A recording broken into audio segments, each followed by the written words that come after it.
Sepanjang video dia, tak ada satu pun fakta, walaupun sebaris dalil ataupun ilmu yang kita dapat, melainkan maki. Saya dah tengok satu video, owner account tu jebat derhaka. Sejujurnya, saya tak kenal dia dan tak pernah tengok pun video-video dia. Sehinggalah saya jumpa satu video di mana dia mempelekeh usaha rakan-rakan Global Sumut Flotilla Nusantara. Misi bantuan ke Gaza. Apa nama flotilla ni? Flotilla ke Rottweiler ke apa, aku tak tahulah. Tetap aku lihat wayang.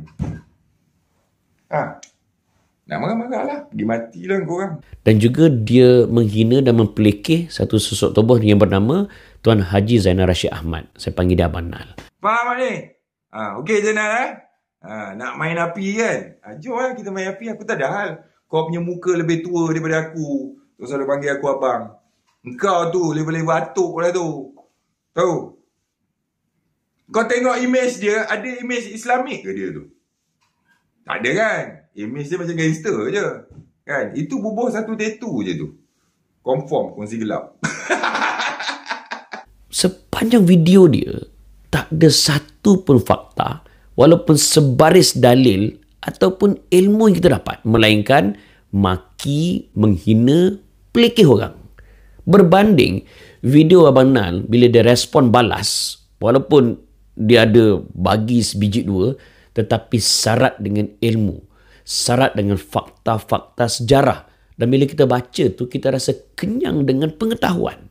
Beza orang yang bercakap menggunakan otak dengan orang yang bercakap tanpa otak. Dia ibarat tin kosong lah. Dalam tin tu tak ada apa, tapi kalau pukul tu bunyi punyalah kuat. Ini beza orang yang berilmu dengan orang yang jahil. Dan bercakap tentang Abang Nal ni, saya kenal beliau sejak tahun 2010. Ketika itu saya mengacara di TV Al-Hijrah dan Abang Nal adalah bos saya. Dan beliau merupakan mastermind kepada banyak program-program signature di TV Al-Hijrah. Macam rancangan Assalamualaikum, rancangan Bicara, rancangan Pentas Dakwah. Banyaklah. Dan tagline yang lahir ketika itu seperti Mencakar Minda. Itu semua datang daripada idea Abang Nal. Tapi Abang Nal tak pernah dia nak tunjuk-tunjuk. Sebab apa? Dia jenis tak suka spotlight. Dia jenis tak suka disanjung-sanjung. Dia suka bincang ilmu. Dia suka bincang isu semasa. Dan kalau korang ingat, orang dulu-dulu ada satu rancangan di NTV7, iaitu edisi siasat. Pengacara adalah Wan Kamarudin. Tagline dia adalah apa kejadah dalam skrip dia tu kan. Itu juga adalah idea mastermind daripada Abang Nal. Tapi hari ni baru kita tahu. Sebab apa? Macam saya sebut tadi lah. Dia bukan jenis suka ambil kredit. Bukan jenis suka disanjung-sanjung. Dia tak suka sangat spotlight. Dan kenangan saya di TV Al-Hijrah dulu, antara momen yang best dengan Abang Nal ialah ketika kami brainstorm isu semasa sebelum kita merakamkan satu episod. Masa tu kita akan exchange tajuk-tajuk buku, konten-konten dia, siapakah pengarangnya, apakah cerita-cerita sejarah. Dan rasa, memang syok lah. Sebab apa? Perbincangan itu sangat-sangat intelektual. Adakah saya bersetuju dengan semua pandangan Abang Nal? Tak juga. Ada yang saya setuju, ada yang saya tak setuju. Begitu juga beliau. Ada yang dia setuju dengan saya, ada yang dia tak setuju dengan saya. Tetapi kami okey. Kerana beza. Orang yang berbeza pendapat kerana bercakap menggunakan otak dengan orang yang bercakap tanpa otak. Dan Allah Azza wa Jalla menukilkan dalam Quran, tak sama orang yang berilmu dengan orang yang jahil. Qul hal yastawil ladzina ya'lamun wal ladzina la ya'lamun, dalam surah Az-Zumar ayat 9. Katakanlah wahai Muhammad, adakah sama orang yang berilmu, orang yang berpengetahuan berbanding dengan orang yang tidak berpengetahuan? Of course takkan sama. Dan Allah menyambung lagi dalam ayat yang sama. Innama yatadzakkaru ulul albab.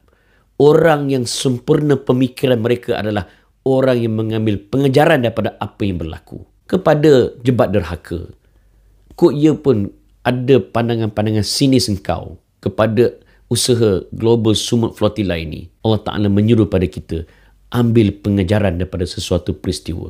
Dan andai kata ada yang tak setuju, tak apa, kemukakan fakta. Bawa hujah, bawa dalil. Bukan sembang maki orang, sembang kutuk orang, sembang pelekeh orang. Dan bila orang kritik, tak mengaku pula. Dia lupa, ini zaman teknologi. orang boleh tunjuk balik maki kau sebelum ini. Dan saya yakin rakyat Malaysia tertunggu-tunggu jemputan debat daripada Abang Nal. Dia siap jemput lagi Jebat Derhaka pergi ke studio dia. Dan kalau tak nak datang studio pun, dia boleh pergi ke tempat Jebat Derhaka. Dia siap sebut lagi. Dia bagi 10 minit untuk si Jebat Derhaka bercakap. Abang Nal jawab 3 minit pun tak apa. Untuk mengelak daripada kebodohan membiak. Tak apalah. Yang penting, kalau benar dia bersifat dan bersikap jebat, sahut seruan tersebut. Tetapi kalau jenis pengabu lahap, payah.